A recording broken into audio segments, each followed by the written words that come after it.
সর্ষে ক্ষেতের নীল সীমানায় শালবনের নীলাঞ্জনে আমার সমস্ত মন। চেনা লোককে দেখলেন অচেনার গাম্ভীর্য। হঠাৎ খবরের কাগজ ফেলে দিয়ে আমাকে করলে নমস্কার। সমাজবিধির পথ গেল খুলে, আলাপ করলেন শুরু। কেমন আছো, কেমন চলছে সংসার? সে রইল জানালার বাইরের দিকে চেয়ে, যেন কাছের দিনের ছোঁয়াচ পার হওয়া চাহনিতে।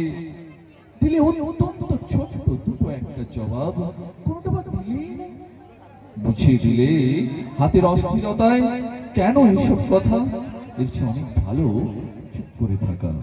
আমি ছিলাম অন্য বেঞ্চিতে ওর সাথীদের সঙ্গে। এক সময় আঙুল নেড়ে জানালে কাছে আসতে, মনে হলো খুব সাহস না। বসলাম ওর একই বেঞ্চিতে। গাড়ির আওয়াজের আড়ালে বললে মৃদু স্বরে, কিছু মনে করো না, সময় কোথায়? সময় নষ্ট করবার আমাকে নামতে হবে পরের স্টেশনে। দূরে যাবে তুমি, দেখা হবে না আর কোনোদিন।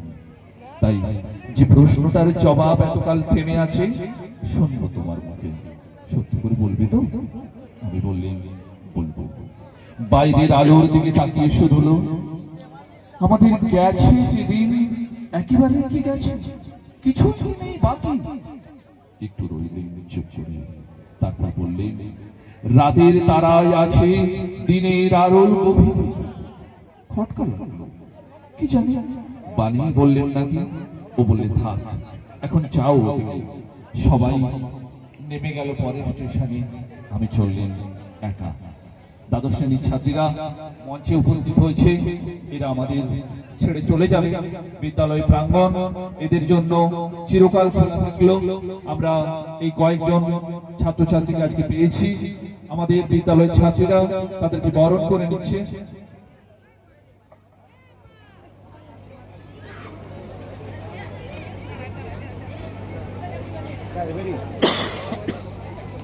যদি তোমাদের কারো কিছু বলার থাকে তোমরা বলতে পারো।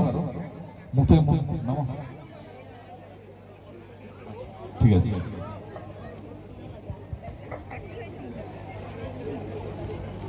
নমস্কার। আজকে এই মঞ্চে উপস্থিত মাননীয় প্রধান শিক্ষক মহাশয় ও সভাপতি মহাশয় ও অন্যান্য শিক্ষক শিক্ষিকা মণ্ডলীকে আমার প্রণাম। মঞ্চের সামনে উপস্থিত অভিভাবক ও অভিভাবিকা বৃন্দদের আমার প্রণাম। আমার সহপাঠী বন্ধুদের জন্য ভালোবাসা ও ছোট ভাই বোনদের আন্তরিক শ্রদ্ধা ও শুভেচ্ছা জানিয়ে আজকের এই বিদায় সম্ভাষণে দু চার কথা বলছি। আজকে বিদায় সম্ভাষণ, মন খুবই ভারাক্রান্ত হয়ে আছে। এতদিনের যে স্মৃতি, এতদিনের একটা সম্পর্ক, স্যার ম্যাডাম বন্ধু ছোট ভাই বোনদের সাথে খেলাধুলা, কত পড়াশোনা, কত আড্ডা, এতদিনের স্মৃতি ভুলে থাকা সত্যি খুবই কষ্টের। আমরা আজ এই শিক্ষা জীবনের একটি অধ্যায় সমাপ্ত করে আর একটি নতুন অধ্যায়ে পা রাখতে চলেছি। আপনারা আশীর্বাদ করবেন আমরা যাতে শিক্ষা জীবনে আরো উন্নতি করতে পারি।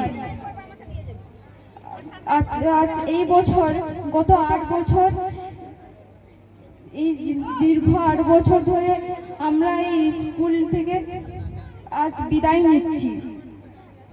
দেখতে দেখতে এই যে 8 বছর কি করে কেটে গেল সত্যি বুঝতে পারিনি। গত বছর যখন দাদা দিদিদের ফেয়ারওয়েল জানানো হয়েছিল, তখন আমরাও ভাবছিলাম যে একদিন এই দিনটাও আসবে, আর আজ সেই দিন উপস্থিত হলো। আমার শিক্ষক শিক্ষিকাদের বিষয়ে যদি বলতে চাই তাহলে হয়তো আমার বলাই শেষ হবে না। আর যদি আজকে নাও বলি তাহলে এই মঞ্চে আর কোনোদিন বলার সুযোগও পাবো না। যদিও আজ সময় খুবই সংক্ষিপ্ত, তাও দু এক বাক্য বলছি।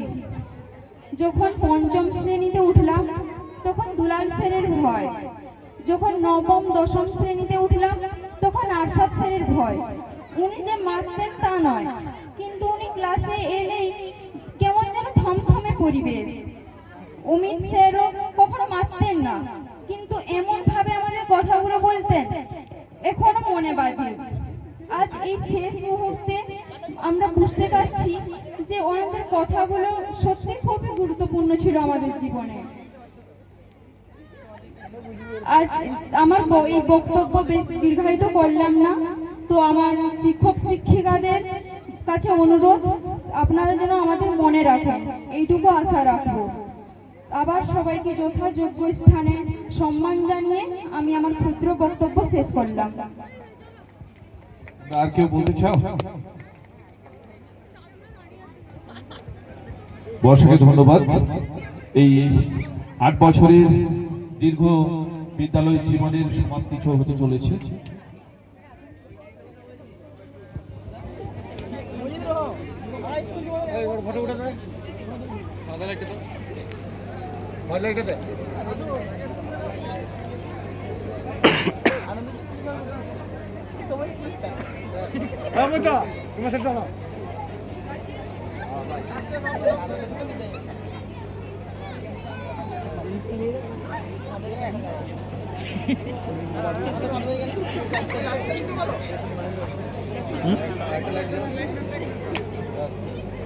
আমার পুরা লাইটিংটা